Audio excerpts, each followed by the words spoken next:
பழைய ஏற்பாட்டில் போக முடியாது. மிருகத்தின் ரத்தத்தை எடுத்துக்கொண்டு போயிட முடியாது. மகாபரிசுத்த வரைக்கும் போக முடியாது. ஆனால் இன்றைக்கு இயேசு ரத்தத்தை நமக்காக சிந்தனப்படினாலே அந்த ரத்தத்தினாலே நமக்கு என்ன கிடைத்திருக்கிறது? தைரியம் கிடைக்கிறது. தரை வழியாக போகலாம். அதான் பாருங்க, தன் மாம்சம் என்கிற தரையின் வழியா இயேசு கிறிஸ்து அடித்த பொழுது தேவாலயத்தின் திரைச்சீலை மேல் தொடங்கி கீழ் வரைக்கும் என்ன செய்தது? ரெண்டாக. அந்த பரிசுத்தத்திற்கும் மகா பரிசுத்தத்திற்கும் இடையே அந்த திரை இணைந்தது.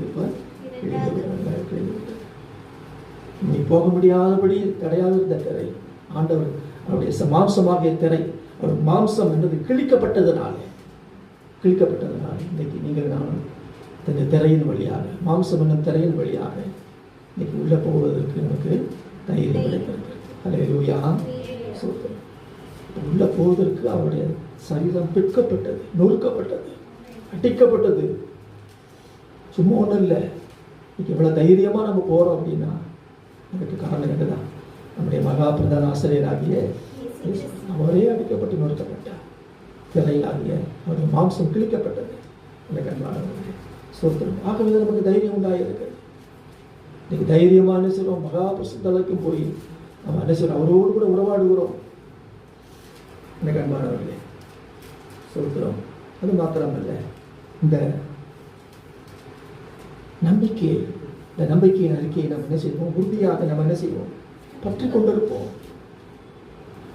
உறுதியாய் பற்றி கொண்டிருப்போம். அப்பொழுது மாத்திரமே கிறிஸ்துவுடைய சகல நன்மைகளுக்கும், சகல மேன்மைகளுக்கும், சகல ஆசீர்வாதத்துக்கும் நீங்கள் நான் பங்குள்ளவர்களாய் மாறுவோம்.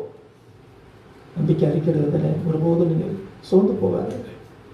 உறுதியாய் பற்றி கொண்டிருங்கள்.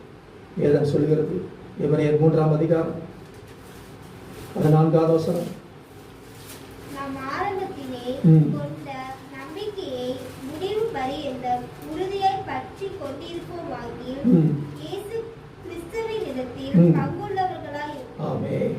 கிறிஸ்துவிடத்தில் கிறிஸ்துவின் ஆசீர்வாதங்களுக்கும் மற்றும் எல்லா நன்மைகளுக்கும் நாம் எப்படி மாறிவிடுவோம்?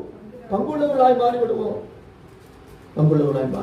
அந்த நம்பிக்கையை கிறிஸ்து எனக்காக அந்த இரத்தத்தை சிந்தினார், எனக்காக பலியானார், எனக்காக அவர் எல்லாவற்றையும் செய்து முடித்தார், என்னை நித்திய ஆசீர்வாதங்களால கர்த்தர் என்னை ஆசீர்வதிக்கிறார். ஆமென். இப்படிப்பட்ட அந்த நம்பிக்கையை அறிக்கையிடுகிறதுல உறுதியாய் பற்றி கொண்டிருங்கள். அப்பொழுது கிறிஸ்துவத்திலே பங்குள்ளவர்களாய் நாம் மாறுவோம் என்று சொல்லப்பட்டிருக்கிறது. ஸ்தோத்திரம். ஆகவே இந்த நம்பிக்கையை விட்டு